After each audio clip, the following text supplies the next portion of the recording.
You're so welcome to our program. Thank you so much, Rufat. Thank you. Maimunah Mohd Sharif, as former Executive Director of UN Habitat and now Mayor of Kuala Lumpur, actually you have been a strong advocate for sustainable urban development. And in your COP29 speech, you emphasized the urgency of turning climate agreements into real and actionable, let's say, strategies. But some cities, maybe including Kuala Lumpur as well, are struggling with urban sprawls, infrastructure gaps. So how do you align these global goals with the pressing on the ground realities of rapidly growing cities? Yeah. Thank you so much for having me here, Rufat, and thank you also to the government of Azerbaijan for inviting me to give a speech during the opening of the COP29. As you put correctly in my speech, I mentioned about enough declaration, we want action on the ground. And because I think I'm very, very fortunate to start from the local. When I was mayor of Penang in Malaysia, then I have the opportunity to go to the global level as the Executive Director of UN Habitat. And I came back to Malaysia as a mayor of Kuala Lumpur. Is a capital city of Malaysia. So I can see from the local perspective, then from the global perspective, and now coming back to the local. So that's why I call upon the COP and also the member state and those are involved at the global level to really sit down seriously, looking at the mechanism. How can we translate whatever decision at the global level to be at the local level, the mechanism, the process, either in terms of the governance, either in terms of the finance, either in terms of the political will. Because as you remember in COP27, we came out with SURGE, Sustainable Urban Resilient for the Next Generation. We have 5 pillars at that time, the technical pillars. In COP28, we came out with CHAM, Coalition of High Ambition for the Multi-Level Partnership. And now, 29 is known as Finance COP and Enabling COP.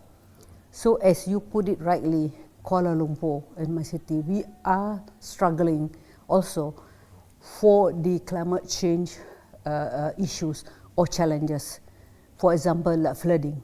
Right now, part of my areas in city, in low-lying area, I'm now in Baku, part of the Kuala Lumpur is not big flood, but it's still flooding in some of the low-lying area.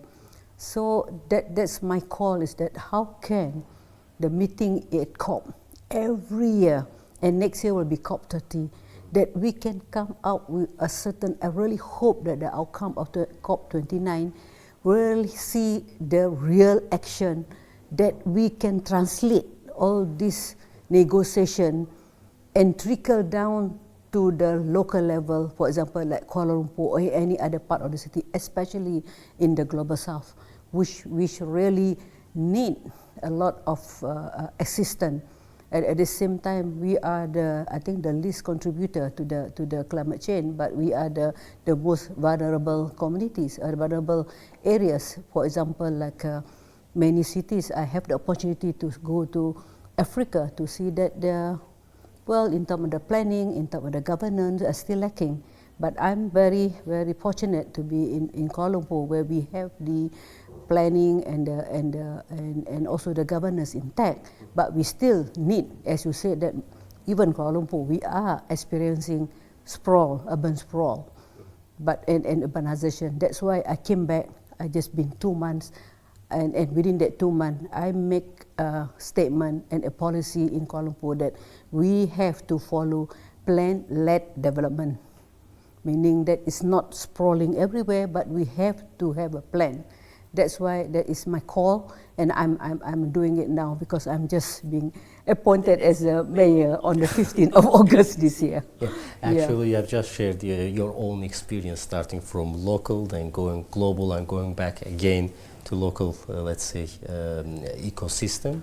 But if you talk about the lessons, what key lessons from both success and also challenge do you believe that can shape the future of, let's say, urban development.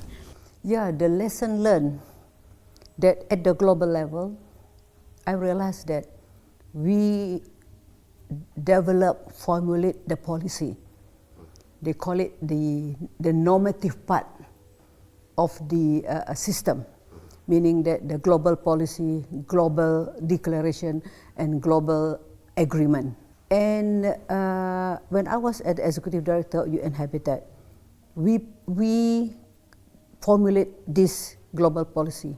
But I felt that have limited ability to see that it be implemented on the ground.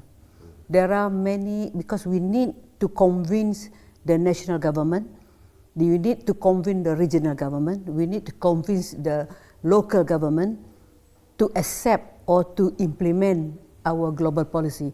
Whereas now, I am at the local level, I know that the time for me to implement.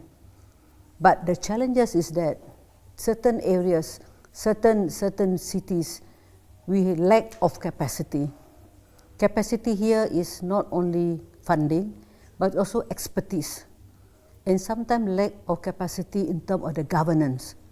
We have the funding, but how can we spend the money transparently, accountability there? And I think this is the struggles at the local level, not only for me, but it's also for many of my colleagues who have shared the same stories with me. Say, yes, sometimes we have the money, but we don't know how to make it a bankable project to apply for the funding. So I think this is the challenges at the global level. I think to a certain extent, how can we implement the policy that we formulated?